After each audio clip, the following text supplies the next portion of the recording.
They thought I was asleep in the hospital. What I heard them say about pulling the plug destroyed me, and I'm about to tell you exactly what happened in that room when they thought I couldn't hear a single word. My name is Donald Fletcher. I'm 70 years old.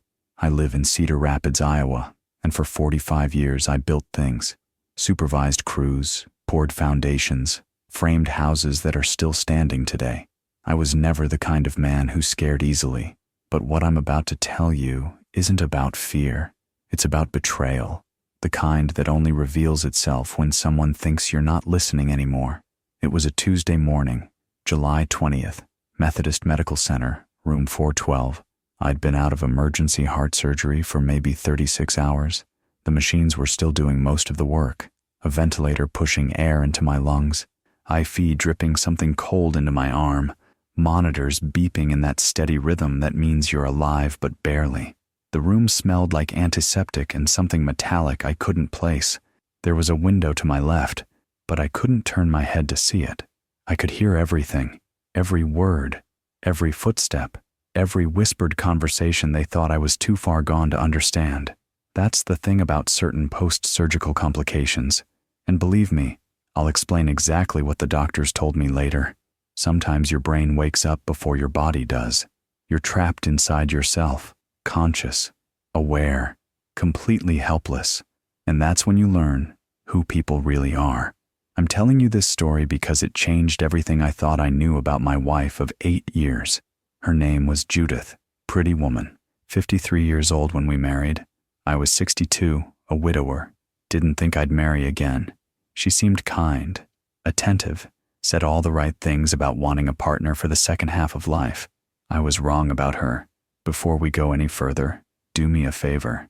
Hit that like button if you've ever been in a hospital and felt vulnerable. If you've ever wondered what people say when they think you can't hear. Subscribe to this channel because I'm going to walk you through every moment of what happened, step by step, exactly as I experienced it. And drop a comment telling me where you're watching from and what time it is where you are. I want to know I'm not alone in this, that other men out there understand what it means to be betrayed when you're at your weakest. Because here's what I learned in that hospital room. You never really know someone until they think you can't hear them anymore, until they believe you're not coming back, until they start making plans for your money, your house, your life, while you're still breathing. I heard every word they said about pulling the plug, every cold, calculated conversation. And I'm about to tell you exactly how I survived it, how I proved I was still in there, and what I did when I finally got out of that bed and looked my wife in the eyes. But first, you need to understand how I ended up in room 412 in the first place. I'd survived 45 years of construction sites, falls, accidents, near misses, but it was my own front lawn that almost ended me, and what happened next made me wish it had. July 18th, Saturday morning, 6 a.m. I've always been an early riser, old habit from decades of beating the crew to the job site. I was out mowing the lawn before the heat set in. Iowa summers are no joke, and at 70, I still prided myself on doing my own yard work. Judith was still asleep inside. I was halfway through the back section when it hit, crushing pain, dead center of my chest. It wasn't sharp, it was pressure. Like someone had parked a truck on my sternum and was slowly adding weight. My left arm went numb. I stopped the mower, tried to breathe, couldn't get air. The sky tilted sideways, and I went down hard on the grass, face first, unable to call out. I don't remember much after that. My neighbor, Ed Kowalski, saw me from his kitchen window, called 911, stayed with me until the ambulance came. They told me later my heart had stopped twice on the way to Methodist Medical. Twice they brought me back, triple bypass surgery that same afternoon. I'd always been healthy, strong. I worked with my hands my whole life and stayed active after retirement. Sure, I had some cholesterol issues, took a statin, but nothing serious. My first wife, Margaret, died of cancer 12 years ago after 42 years together. I raised 2 kids, Daniel and Rebecca, both grown now, living out of state. I never thought my heart would be the thing that failed, but it did. When I woke up after surgery, or thought I woke up, everything was wrong. I could hear the machines, feel the ventilator tube down my throat, sense the weight of my body on the bed, but I couldn't move. I couldn't open my eyes, couldn't squeeze a hand or wiggle a toe. Nothing. The doctors called it a post-surgical complication. Some patients, especially older ones, experience a delayed reconnection between consciousness and motor function after being under anesthesia that long. It's rare, terrifying. They didn't realize it had happened to me right away. So for those first hours, everyone thought I was just unconscious, unresponsive, stable, but not there. Judith was in the room when I first started hearing clearly. I recognized her voice. She was talking to a nurse, asking about my vitals, whether I was in pain, when I might wake up. She sounded concerned, worried. She even held my hand at one point. I felt the warmth of her palm against mine, though I couldn't squeeze back. She called Daniel and Rebecca, told them I was stable, but serious, said they should come if they could, but not to panic. She was calm, composed. For the first 24 hours, she seemed like a devoted wife keeping vigil, but something shifted. By the second day, the questions changed, the tone changed, and when Craig showed up, her son from her first marriage, a man I'd never trusted, I started to realize I wasn't just fighting to survive the surgery. I was fighting to survive what came after. By the second night, I heard my wife ask the doctor a question that made my blood run cold. Even though I couldn't move a muscle, my heart monitor started beeping faster, and I knew she noticed. Let me tell you about Craig, 42 years old, never held a job longer than 18 months, lived in Kansas City, in an apartment Judith helped pay for. He'd been married twice. Both ended badly. When Judith and I got married, Craig made it clear he didn't approve. Not of me, not of her wasting time on a second marriage. He wanted her to focus on him, on his needs. I saw right through it, but Judith had a blind spot for her son. Mothers often do. I never expected him to show up at the hospital. It was Tuesday afternoon, day 2 after surgery. I heard his voice before I recognized it. That lazy drawl always sounded like he was doing you a favor just by talking. He hugged Judith, asked how the old man was doing. Not Don, not your husband, the old man.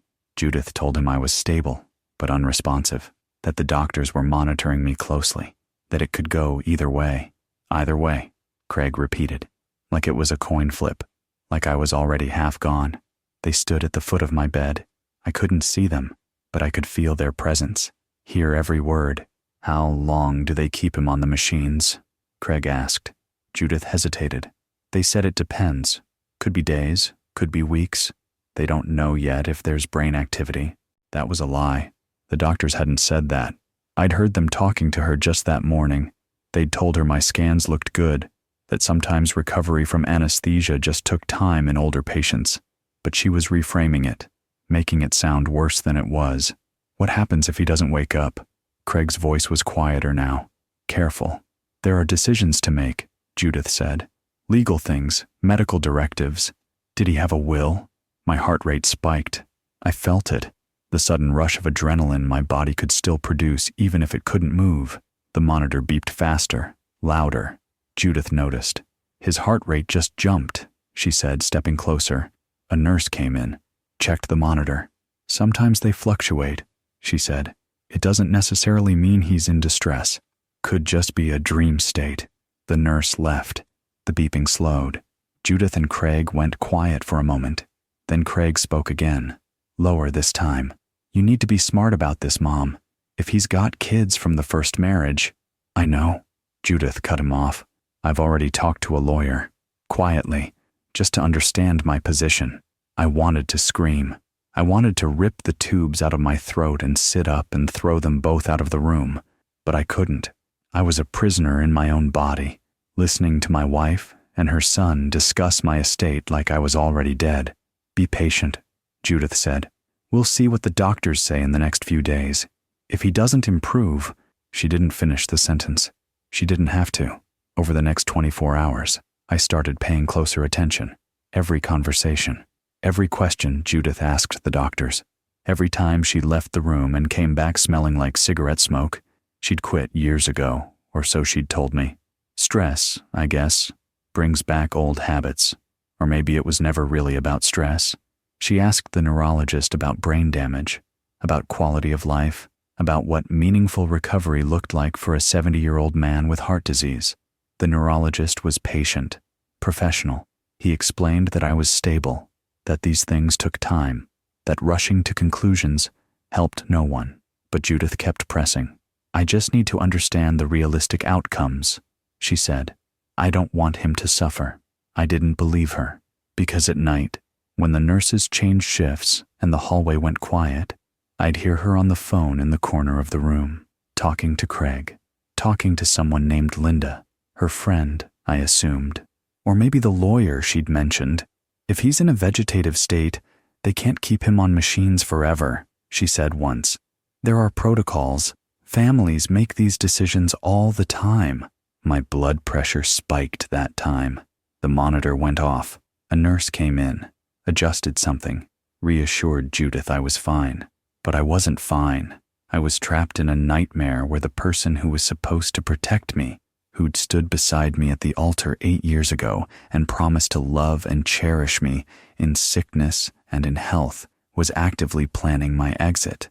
And Craig, that parasitic son of hers, was right there encouraging it. By the end of the second day, I understood 3 things clearly. 1, Judith wanted me gone. 2, she'd already consulted a lawyer about my assets. 3, if I didn't find a way to prove I was still in here, still conscious, still fighting, she was going to pull the plug. I had no idea how much time I had. Hours? Days?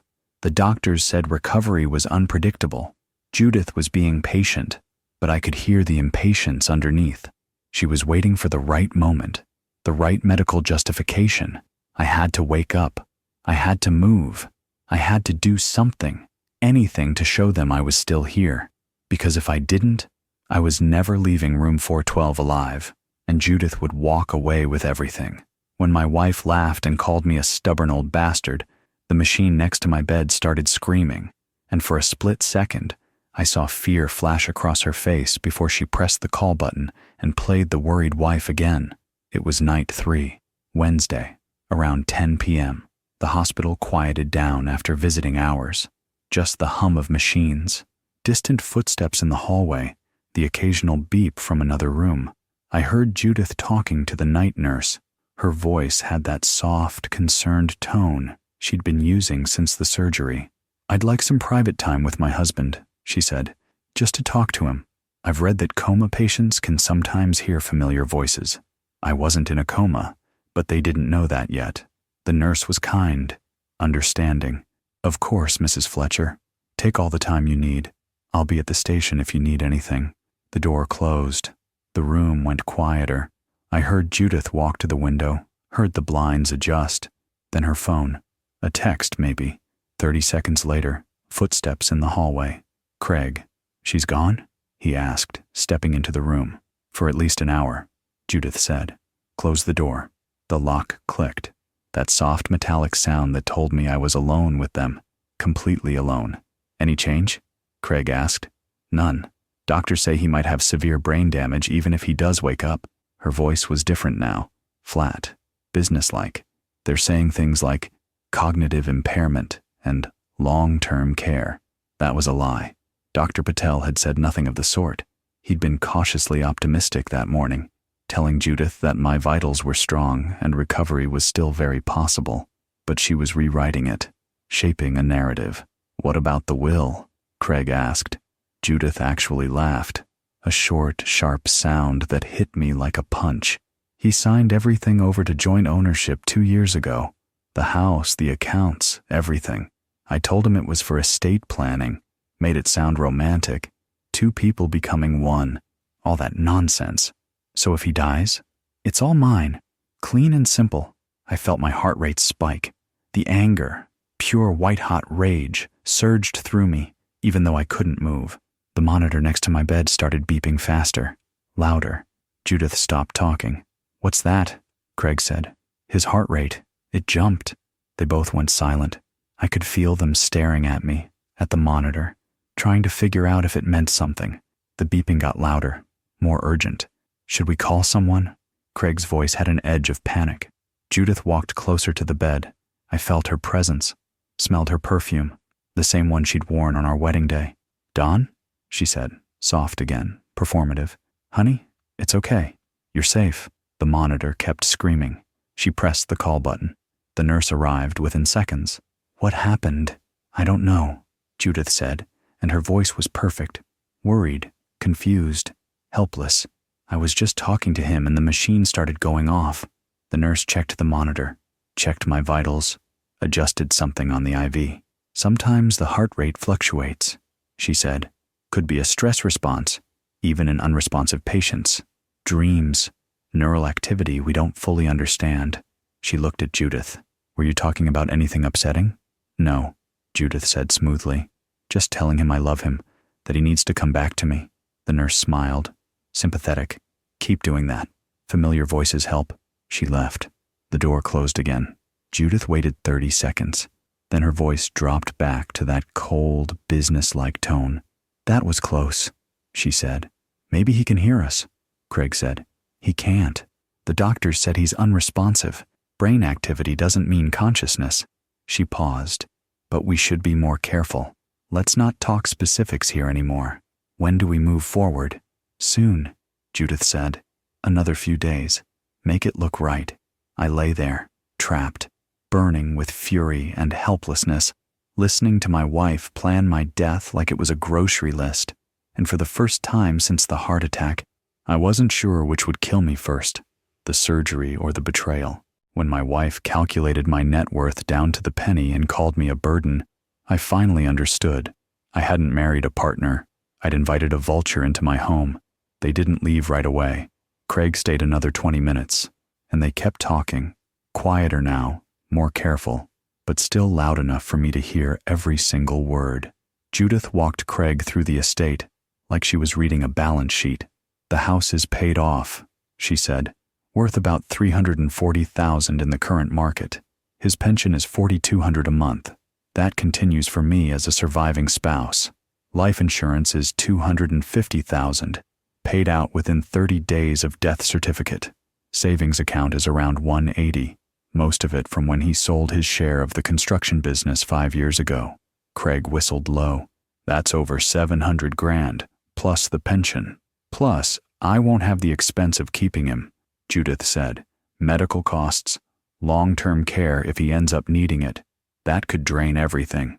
Better to make a clean decision now while there's still something left. A clean decision.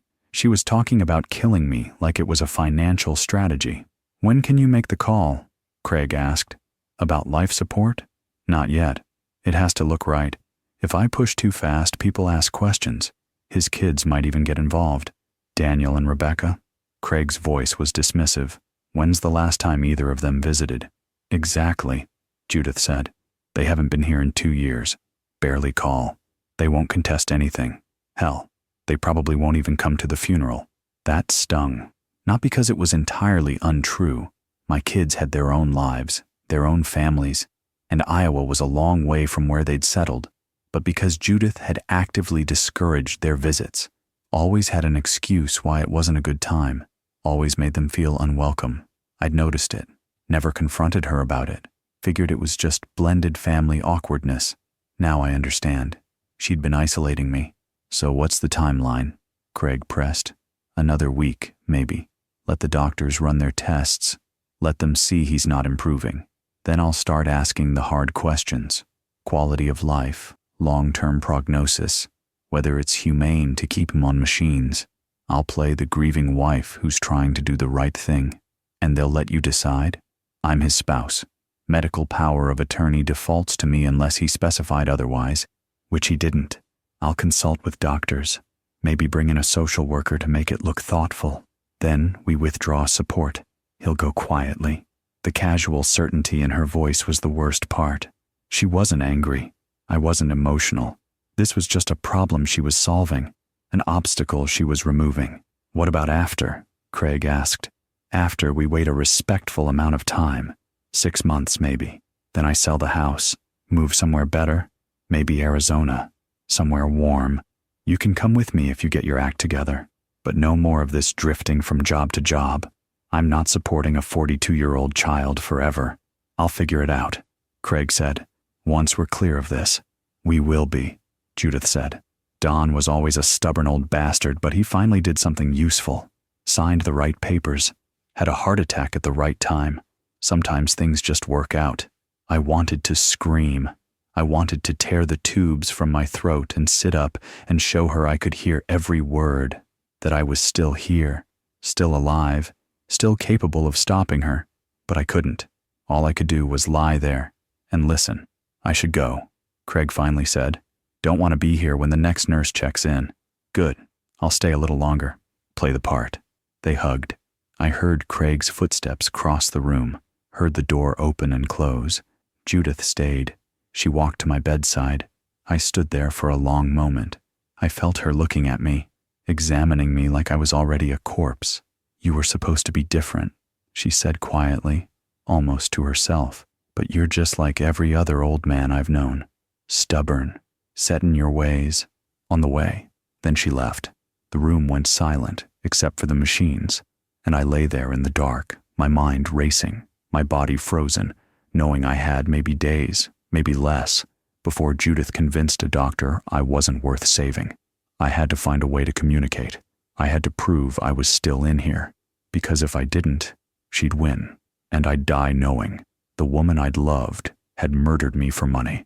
Dr. Patel looked at my wife, then at the heart monitor, then back at my wife, and in that moment, I knew he suspected something wasn't right, and for the first time in 3 days, I felt a flicker of hope. It was close to 11 p.m. when I heard new footsteps in the hallway, faster than a nurse's, more purposeful. The door opened. Mrs. Fletcher, Dr. Patel's voice. I saw some unusual activity on Mr. Fletcher's cardiac monitor. I wanted to check on him personally. Judith was still in the room. Craig had left maybe 20 minutes earlier, but she'd stayed, sitting in the chair by the window, scrolling through her phone. Oh, she said, standing quickly. Is something wrong? That's what I'm here to determine. Dr. Patel crossed to my bedside. I heard him checking the monitors, adjusting his glasses. He had a habit of doing that when he was thinking. His heart rate spiked significantly about 30 minutes ago, Dr. Patel said, then normalized, then spiked again, smaller this time. The pattern was unusual. The nurse said it was normal, Judith said. Just fluctuations. Fluctuations, yes, but the timing caught my attention. Dr. Patel paused. What were you doing when the first spike occurred? Just talking to him, Judith said, telling him I was here. And your son was here as well? Silence, just for a beat. But I heard it. Yes, Judith said. Craig stopped by. We were both talking to Don. I see. Dr. Patel's voice was neutral, but something had shifted. And what were you discussing? Just memories, family things, encouraging him to fight. Dr. Patel didn't respond right away. I heard him moving around the bed, checking things. Then he did something unexpected. He leaned close to my face. Mr. Fletcher, he said clearly, if you can hear me, I need you to try something. I'm going to touch your right hand. If you feel it, try to move your fingers, even the smallest movement. I felt his fingers on my hand. Warm, steady pressure. I tried. God, I tried. Focused every ounce of will I had into my right index finger. Nothing. Sometimes motor function is the last to return, Dr. Patel said, more to himself than to Judith. Let me try something else. He pulled a small pen light from his pocket. I heard the click. I'm going to shine a light in your eyes, Mr. Fletcher. It might be uncomfortable, but I need to check your pupil's response. The light hit my left eye. Bright. Sharp. I couldn't close my eyelid. Couldn't turn away. But I felt my pupil react. Felt it was constrict. Dr. Patel moved the light away. Back again. Away. Back. Interesting, he murmured. What? Judith asked. Her voice had tension in it now. His pupils are reactive. More reactive than they should be for someone in a purely vegetative state. He paused. Mrs. Fletcher, when you were talking to your husband earlier, both times his heart rate spiked. What specifically were you saying? I don't remember exactly. Just normal conversation. Were you discussing anything stressful? Medical decisions, perhaps? Future care plans? No, Judith said quickly. Too quickly. Nothing like that. Dr. Patel was quiet for a moment. Then he spoke directly to me again. Mr. Fletcher, I'm going to say some words. If you can hear me and understand me, your body might react involuntarily. I'm watching your pupils, your heart rate, subtle muscle responses. Just listen. He paused. Judith, my heart rate ticked up slightly. Craig, another tick. Recovery, normal. Money, spike. I couldn't control it. The rage, the fear. It triggered responses my paralyzed body could still produce. Dr. Patel was silent for a long moment. Mrs. Fletcher, he said finally, I'm going to order immediate neurological testing for first thing tomorrow morning. I want Dr. Chen, our neurologist, to evaluate your husband for locked-in syndrome. Locked-in syndrome? Judith's voice was careful. What's that? A condition where a patient is fully conscious and aware but unable to move or communicate due to paralysis. It's rare, but given these response patterns, I want to rule it out. But the other doctors said he was unresponsive. Unresponsive to standard stimuli, yes.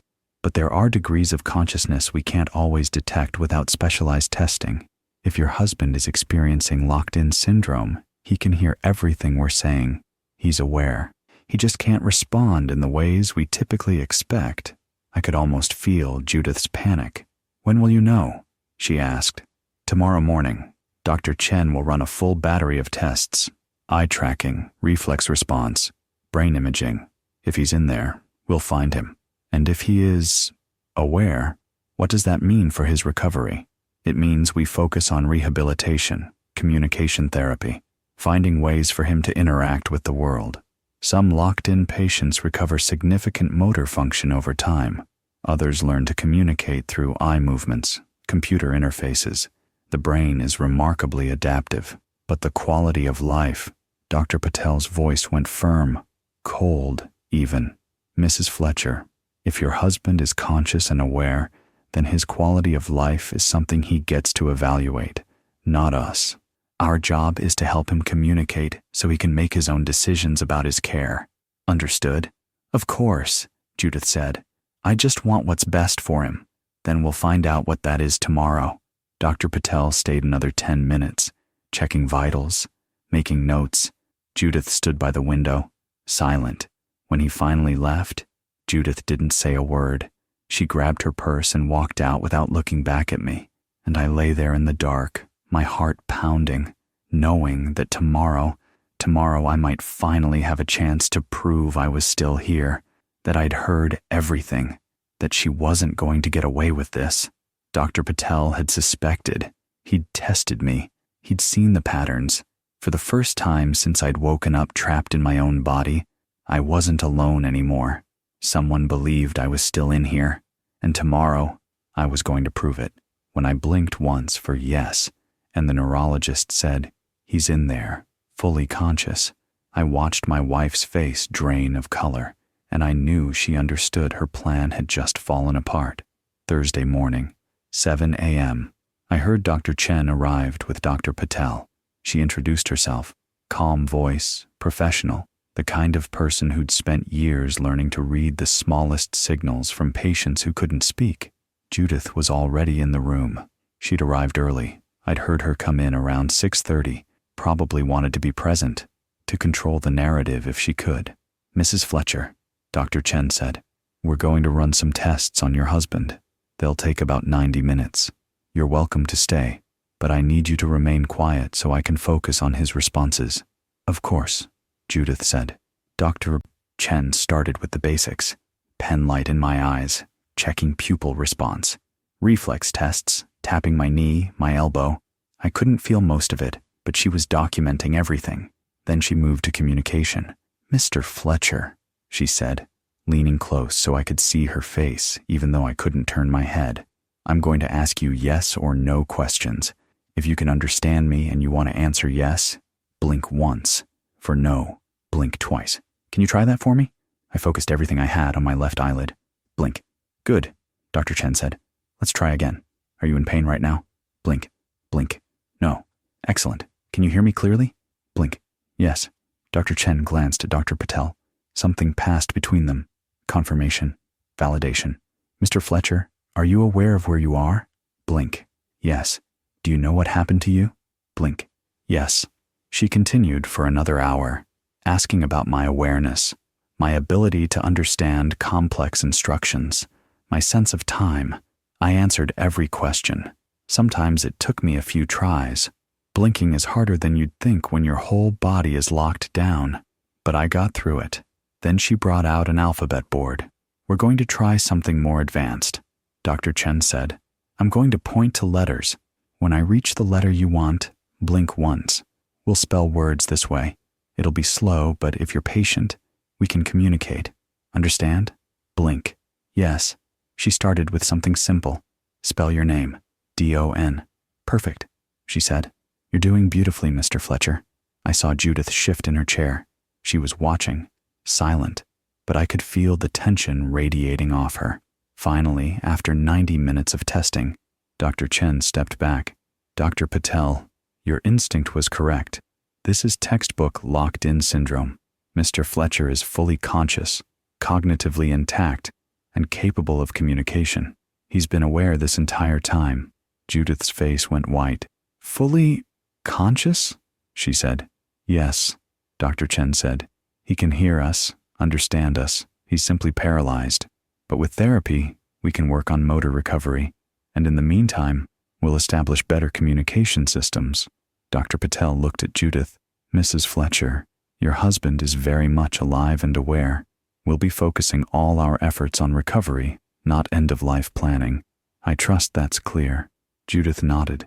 She couldn't speak, and I lay there, finally proven, finally heard, knowing the game had just changed completely. Every letter took 30 seconds. Every word felt like climbing a mountain, but I kept spelling because I knew if I didn't tell the truth soon, my wife would find another way to silence me permanently.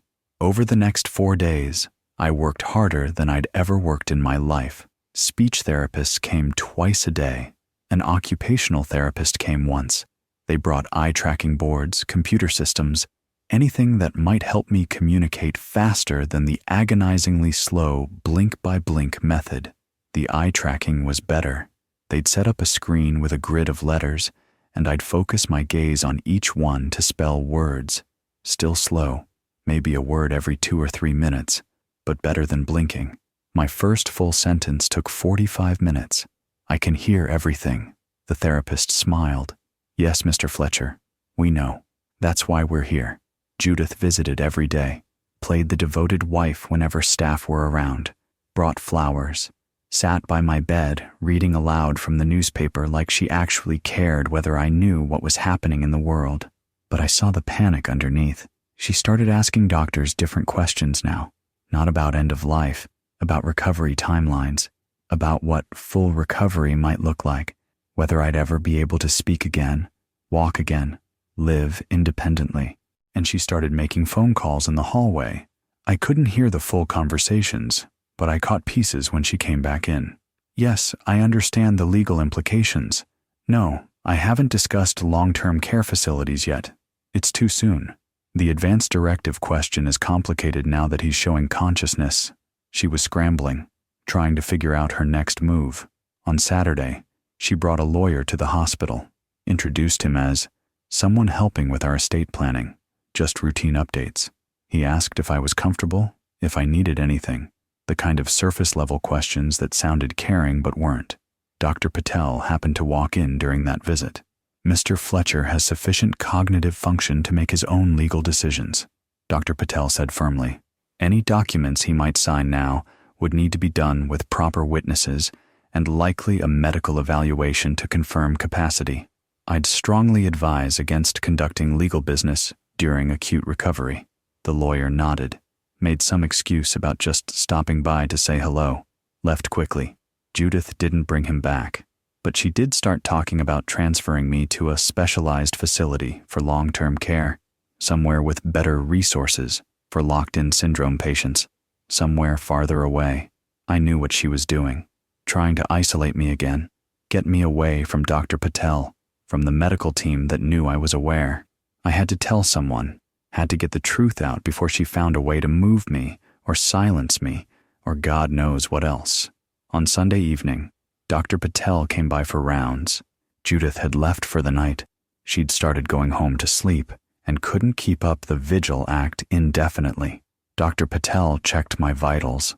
Then he did something unusual. He dismissed the nurse, asked her to give us privacy for a medical discussion.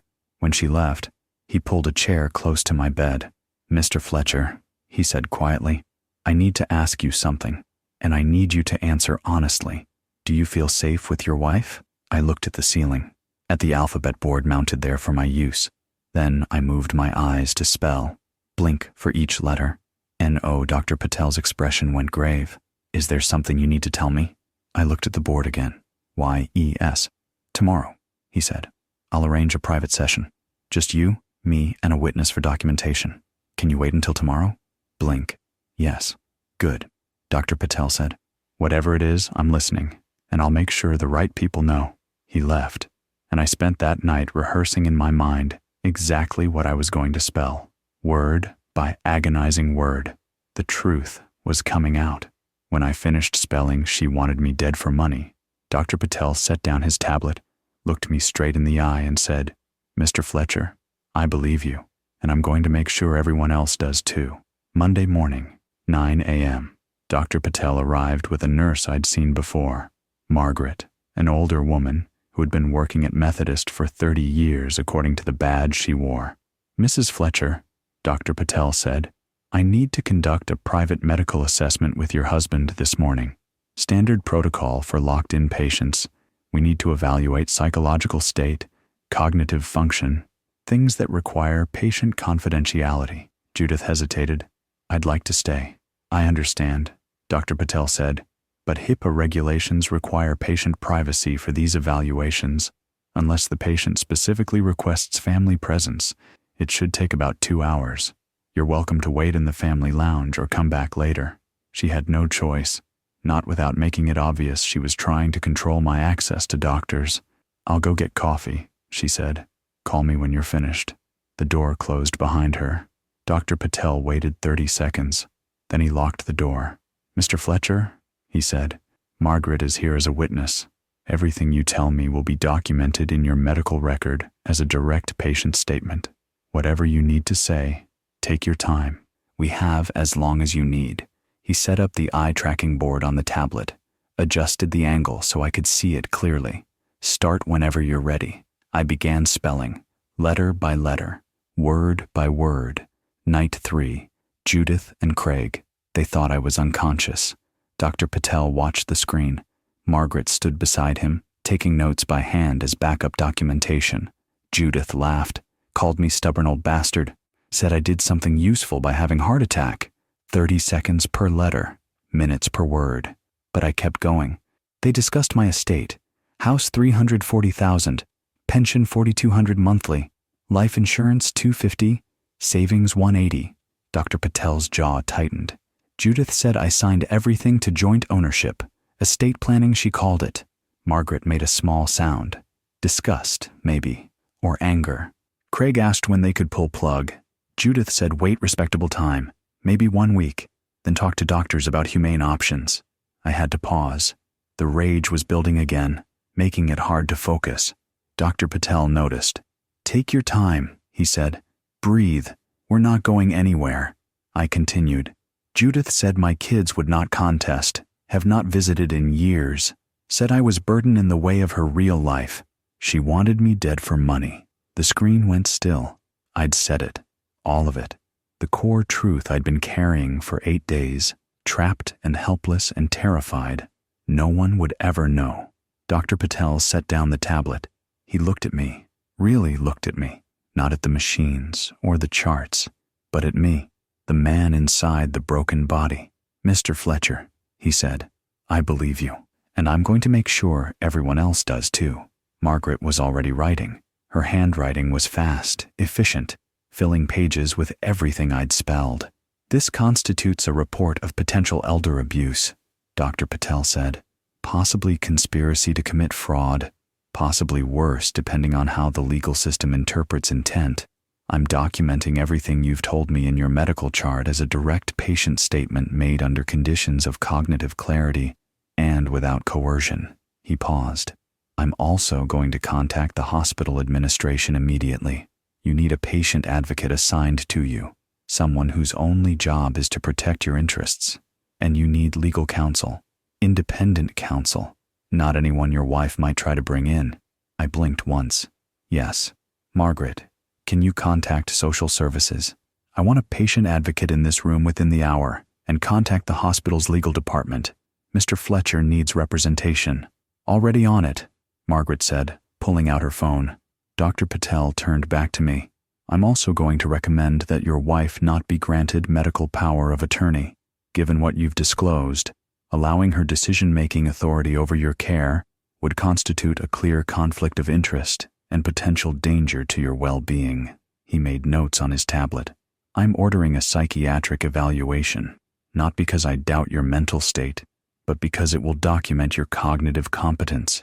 That documentation will protect you legally. If anyone tries to claim you're confused or incapable of understanding your situation, we'll have clinical proof otherwise." Margaret finished her call. "Patient advocate is on the way.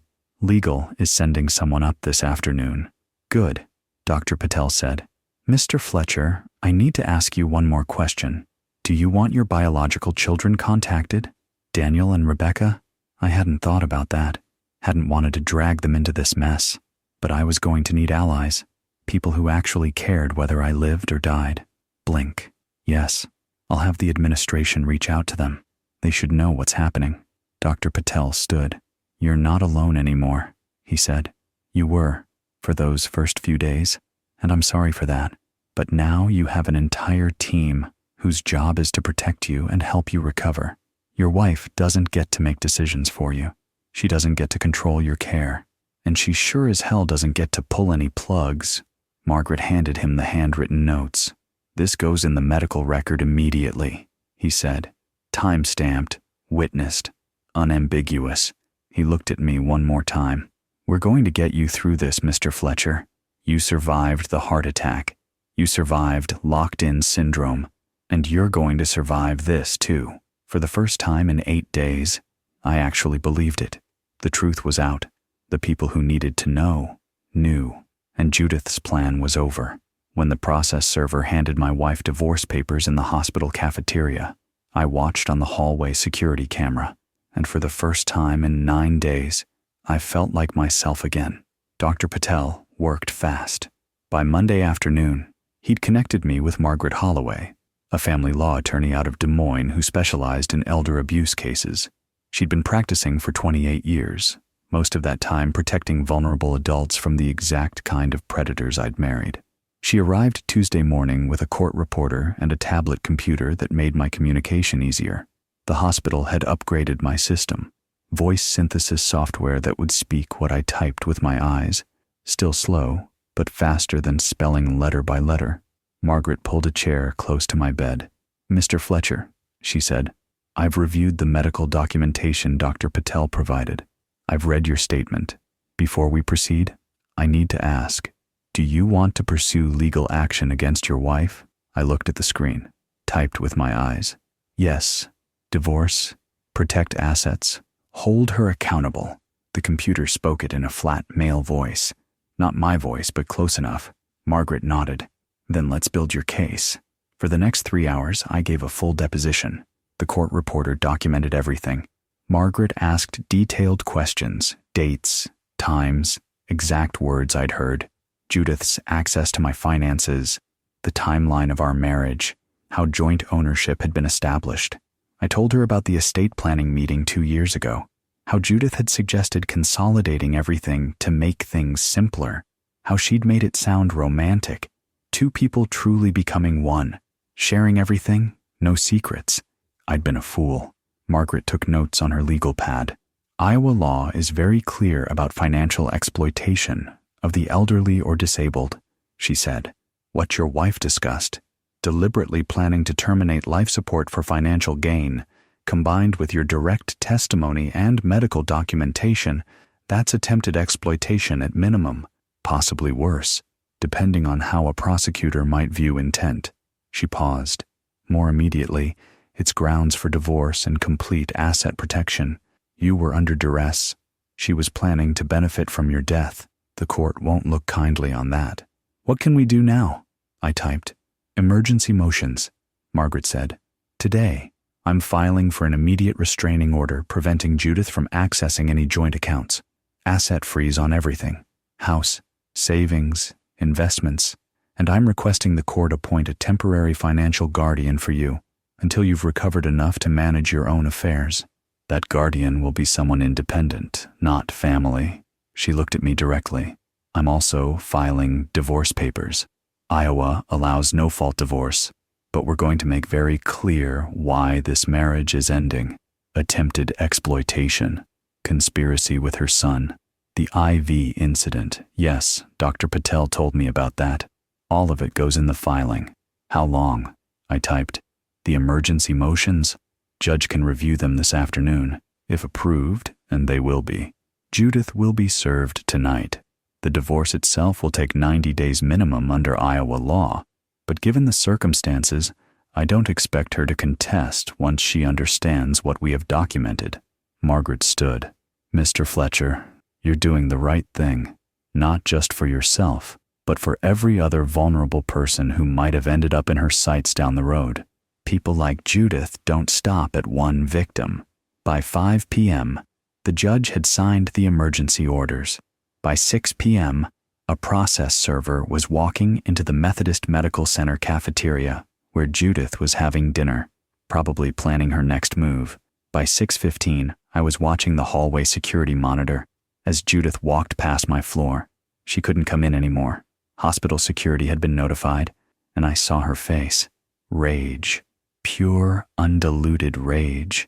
The mask had finally dropped, and I was ready for whatever came next. When my wife reached for my IV line and I saw her fingers inches from the tube, I knew I'd been sleeping next to someone capable of murder. And thanking God, I woke up before she finished the job. She came to my room 30 minutes after being served. Hospital security had been notified about the restraining order, but Judith talked her way past the desk, told them she'd left her purse in my room earlier, just needed to grab it quickly. The guard at the station was new, didn't know the situation. She walked in like a storm. I was alone. The nurse had just left to get my dinner tray. Bad timing. Or maybe Judith had been watching, waiting for the right moment. "You bastard," she said. No pretense now. No soft voice. Just venom. I looked at her. Couldn't respond verbally. The ventilator tube was still in, though they'd said it might come out in a few days. But I had the computer. I'd prepared for this. Typed out a message earlier. Saved it. Ready to play. I triggered it with my eyes. The computer voice spoke. "I heard every word you said. You wanted me dead for money. You called me a burden. It's over." Her face twisted. I'd never seen that expression before. 8 years of marriage, and I'd never seen the real Judith until that moment. "You're lying," she hissed. "You're turning people against me. I was a good wife to you. I stayed by your side. You laughed about my heart attack," the computer said. I'd typed it while she was talking. "You were supposed to die," she screamed it. Actually, I screamed. "You were supposed to die and leave me what I deserved after putting up with you for 8 years. There it was. Confession. Clear as day. And the room had cameras. Audio recording. Methodist Medical had installed them in ICU rooms 3 years ago after a lawsuit. I'd asked Dr. Patel about it specifically. Everything she was saying was being recorded. Judith realized it a second too late. Her eyes flicked to the camera in the corner. Her face went white, then red, then something else, something calculating and desperate. She moved toward my bed. "If you think you're going to ruin me," she said, her voice dropping to something cold and quiet, "you're wrong." She reached for my IV line. Her fingers were inches from the tube when I triggered another pre-recorded message. "Help. Nurse. Now." The computer voice was loud enough to carry into the hallway. 2 nurses burst through the door, including Margaret, the older nurse who'd witnessed my disclosure to Dr. Patel. "Mrs. Fletcher, step away from the patient." Margaret's command voice could have stopped traffic. Judith froze. Her hand was still extended toward the IV. The second nurse hit the emergency call button. Within seconds, 2 security guards arrived. She tried to touch his IV line, Margaret said. I saw it. Sarah saw it. The younger nurse nodded, wide-eyed. I was just... Judith started. You need to leave, the security guard said. Older man, probably ex-military by his bearing. Now, this is my husband. There's a restraining order, ma'am. You're not supposed to be on this floor. You need to come with us. They escorted her out. She didn't fight, didn't scream, just walked, stiff and furious, down the hallway and away from my room. Margaret checked my IV line, made sure nothing had been tampered with. You okay, Mr. Fletcher? She asked. I blinked once. Yes, but I wasn't. Not really. Because for a moment there, when Judith reached for that IV line, I'd seen it in her eyes. She would have done it, would have pulled the line, or injected something, or found some way to finish what she'd started. I hadn't just married a gold digger. I'd married someone capable of murder, and I'd woken up just in time to stop her. Craig never showed his face at the hospital again. I heard later he'd moved back to Kansas City the day after Judith was served. Probably figured the gravy train was over and didn't want to be anywhere near the wreckage. Good riddance to both of them. When I signed my new will and saw my real children's names where Judith's used to be, I realized this heart attack didn't just save my life. It saved my legacy from a woman who never deserved either. The divorce took 90 days. Iowa law required it. Minimum waiting period. No exceptions. Even in cases like mine. Judith contested initially, hired her own lawyer, tried to claim I was mentally incompetent, that my statement had been coerced, that Dr. Patel had manipulated me. It went nowhere. Margaret Holloway destroyed every argument in court. She presented Dr. Patel's medical testimony, the documented heart rate spikes that corresponded exactly to Judith's conversations about money and pulling the plug. The psychiatric evaluation confirmed my cognitive competence. The witnessed IV incident with 2 nurses' sworn statements, the security camera footage of Judith's meltdown in my room, and the audio recording of Judith screaming, "You were supposed to die and leave me what I deserved." The judge took about 5 minutes to make his ruling. Full divorce granted. Iowa's equitable distribution laws meant marital assets got divided fairly, unless one party had engaged in dissipation, fraud, or attempted exploitation. Judith got nothing. The house stayed mine. The savings account stayed mine. The pension stayed mine.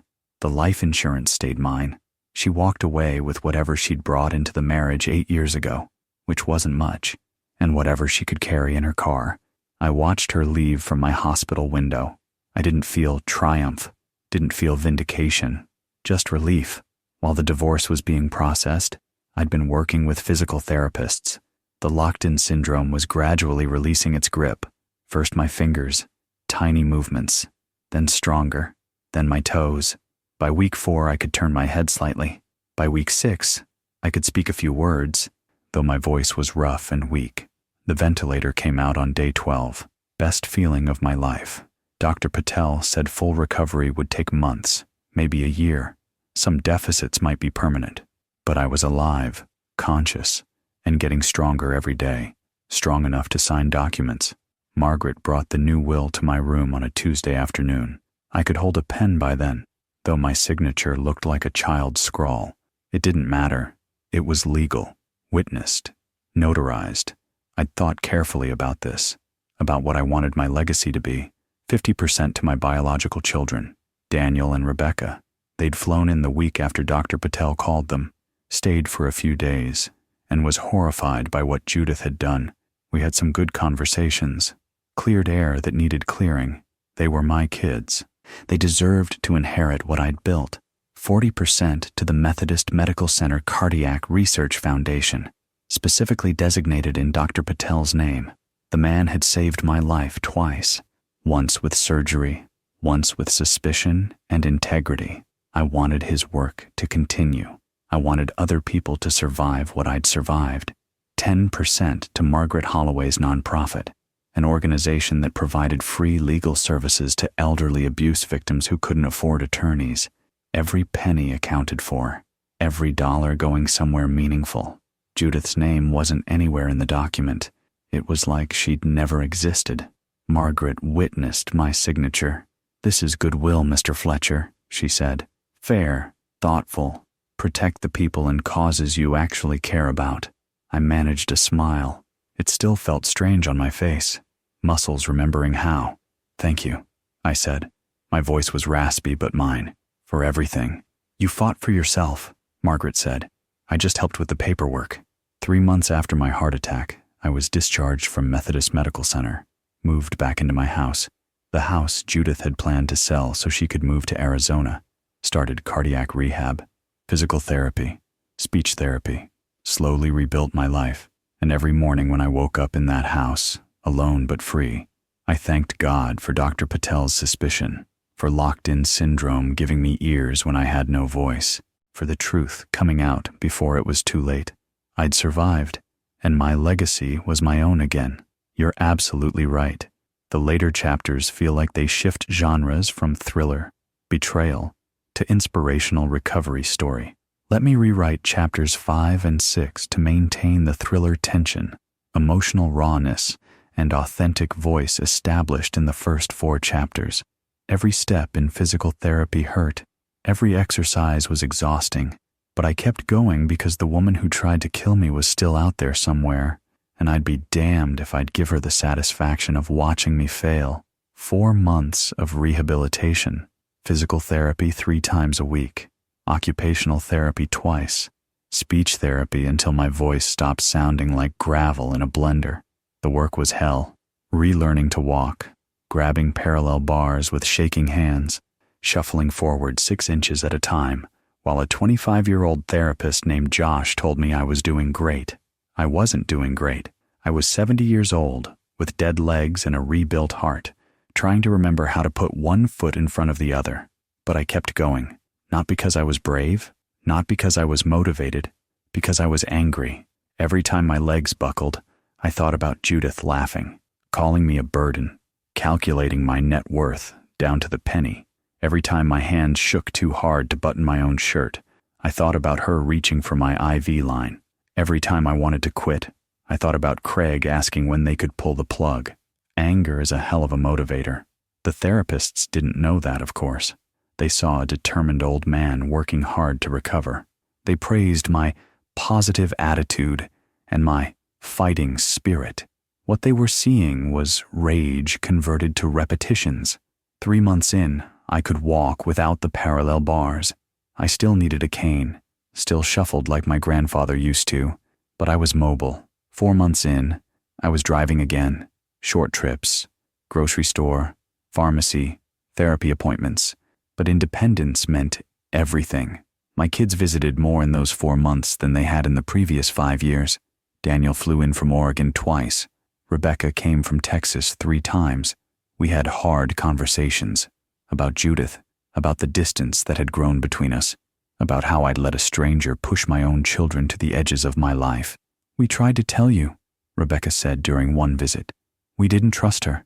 The way she'd schedule things so our visits never worked out. The way she'd make little comments about us after we left." "I know," I said. "I ignored it. That's on me." Daniel was more direct. "You chose her over us, Dad. For 8 years. He wasn't wrong. I'd chosen peace over confrontation, chosen a warm body in the bed over my own children's concerns, chosen loneliness avoidance over family loyalty. That was something I'd have to live with, but at least now I was choosing differently. I sold the house in month 5, couldn't stand being there anymore. Every room had Judith in it, her voice, her presence, the memory of 8 years with a woman who'd been planning my death. Bought a smaller place, 1 story. Easy to manage, nothing fancy. Started over. By 6 months post-surgery, I could walk a mile without stopping. I could shower, dress myself, and cook simple meals. The basics of independence. Dr. Patel said I was healing remarkably well for my age and circumstances. What he didn't say, but what we both knew, was that surviving the surgery was the easy part. Living with what I'd learned in that hospital room was going to take a lot longer. Dr. Patel told me he'd almost dismissed those heart rate spikes as nothing. And if he had, I'd be dead, and Judith would be living in my house right now. We met for coffee about 3 months after I was discharged. Not a medical appointment, just coffee. He'd called and asked if I wanted to talk, not as a doctor and patient, just as two men who'd been through something unusual together. We sat in a diner off First Avenue. He ordered black coffee. I got decaf, heart patient privileges. "I need to tell you something," Dr. Patel said. "I almost missed it. Your locked-in syndrome.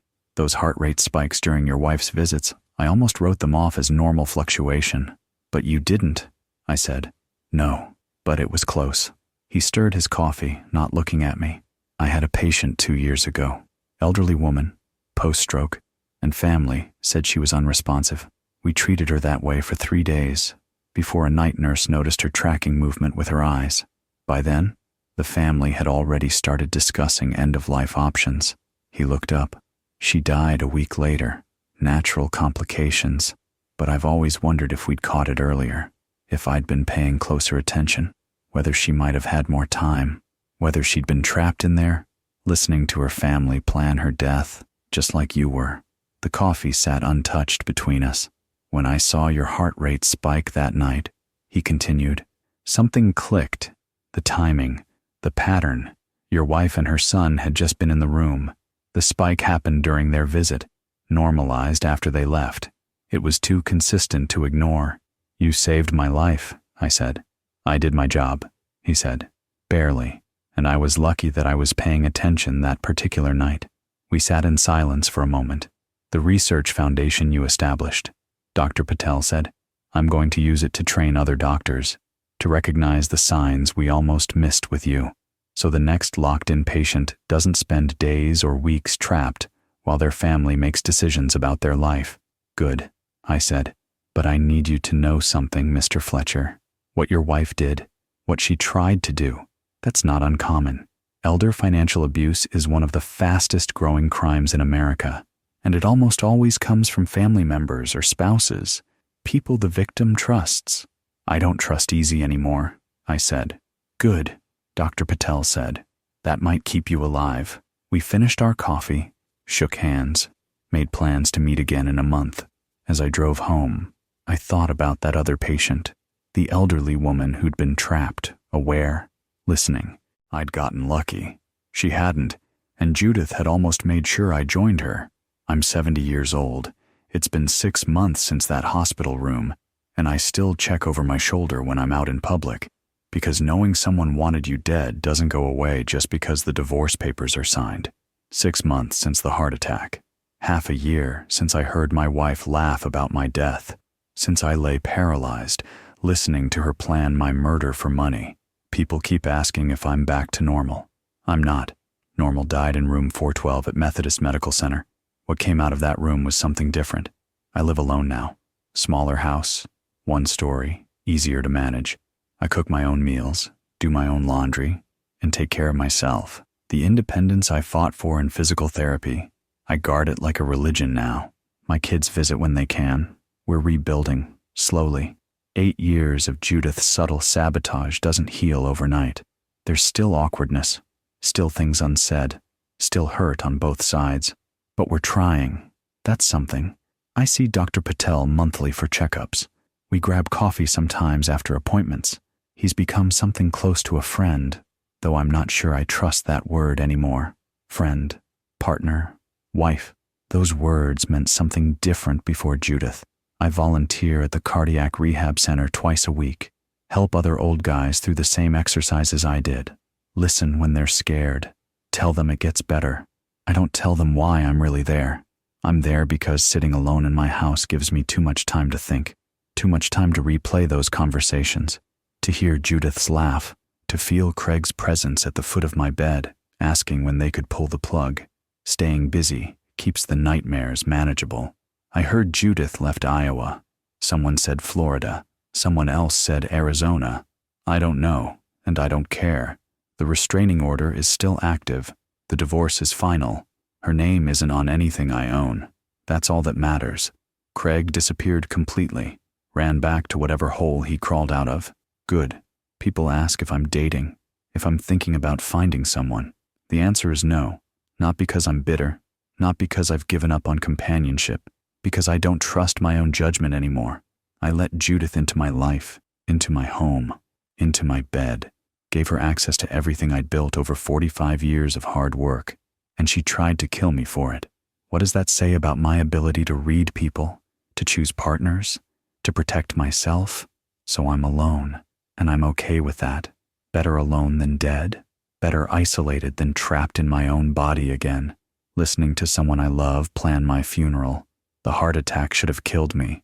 Judith should have finished the job, but I'm still here, still standing, still breathing, still fighting, and that's going to have to be enough. Looking back, Judith showed me exactly who she was 100 times. I just didn't want to see it because I was lonely, and loneliness makes you blind to things that should be obvious. I've spent 6 months thinking about this, about how I missed every warning sign, how I walked myself into a trap I should have seen coming from a mile away.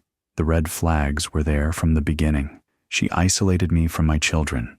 Small comments at first, how different their lives were from ours, how they didn't really understand what we had together. Then suggestions that visits should wait. Always a reason why now wasn't a good time. I let it happen. I told myself it was a normal adjustment. Blended family growing pains. It was isolated. Textbook predator behavior. Cut the victim off from support systems. Make them dependent on you alone. She was too interested in my finances too fast. On the second date, she asked what I did for a living. Third date, wanted to know if I owned my house. Within 6 months, she knew my pension amount, my savings balance, and what my life insurance policy paid. I thought she was being practical, planning for our future together. She was appraising the merchandise. The joint ownership thing, she pushed that hard, made it romantic. 2 people becoming one. No secrets between us. What's mine is yours, and what's yours is mine. I signed everything over within 2 years, gave her legal access to everything I'd spent a lifetime building. She had no history, no long-term friendships, no family except Craig, and that relationship was clearly dysfunctional. Nobody from her past stayed in her present. I should have asked why. People who can't maintain relationships have a reason. Either they burn bridges or they're running from something. Either way, it's a warning sign I ignored. She was 2 different people, charming in public, cold at home, little criticisms about my age, my habits, my children. Never enough to call her on it, but enough to make me feel small. That's control.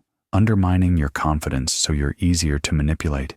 I missed all of it, because I was lonely, because Margaret had died, and 2 years alone felt like forever, because Judith paid attention to me, and that felt good after so long alone. Loneliness is dangerous. It makes you stupid, makes you ignore things you'd never tolerate if you were thinking clearly. Here's what I'd tell any man in my position. Keep your finances separate, at least some of them. Independence isn't about distrust. It's about survival. Don't let anyone separate you from your children, ever, for any reason. Watch how someone treats people they have power over. Service workers, medical staff, that's who they really are. If something feels wrong, it is wrong. Trust your gut over your heart. And if you're lonely, be lonely. It's better than being dead. I wish someone had told me that 8 years ago. Maybe I would have listened. Probably not. But maybe, if you're in a hospital bed right now, scared and vulnerable, wondering if you can trust the people around you, trust your instincts, because mine saved my life, and ignoring yours could cost you everything. I'm telling this story for a reason, not for sympathy, not for attention, not to make myself look like a hero. I'm telling it because elder abuse is real, financial exploitation is real, and it almost always comes from the people closest to you, the people you trust, the people you love, the people who are supposed to protect you when you're at your weakest. If you're in a hospital right now, or if you know someone who is, listen carefully. If something feels wrong, it probably is. If people are whispering in corners, if conversations stop when you enter the room, if someone seems more interested in your assets than your recovery, pay attention. Tell your medical staff, tell your doctors, tell your nurses. Even if you can't speak clearly, Even if you can only make small gestures, they're trained to notice. Dr. Patel noticed my heart rate patterns. That suspicion saved my life. Don't assume family will act in your best interest. I know that's hard to hear. I know it sounds paranoid. But 8 years of marriage didn't stop Judith from trying to kill me. Protect yourself legally. Updated wills, medical directives, financial advocates who aren't the same people who inherit from you. Do it now, before you're vulnerable, before you need it. Because once you're in that hospital bed, unable to move or speak, it's too late. If you're watching this and you have elderly relatives, parents, grandparents, friends, have these conversations now. Make sure they're protected. Make sure the right legal documents exist. Make sure someone is watching for the warning signs, because the people who commit elder abuse are good at it. They're charming, convincing. They know how to play the devoted spouse or the concerned child. Judith fooled me for 8 years. She would have fooled you too. Before I go, I need you to do something. Hit that subscribe button. Leave a comment telling me where you're watching from and what time it is. Tell me your story, if you have one, or just tell me you were here. Because this isn't just my story. This is happening to thousands of elderly people right now, today, while you're watching this video. And most of them won't survive it the way I did.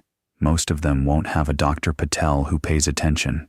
Most of them won't wake up from locked-in syndrome in time to stop it. Most of them will die, and their killers will walk away with everything. I got lucky. You might not. So protect yourself. Protect the people you love. And if you're in that hospital bed right now, scared and alone, fight. Fight like hell. Because I did, and I'm still here.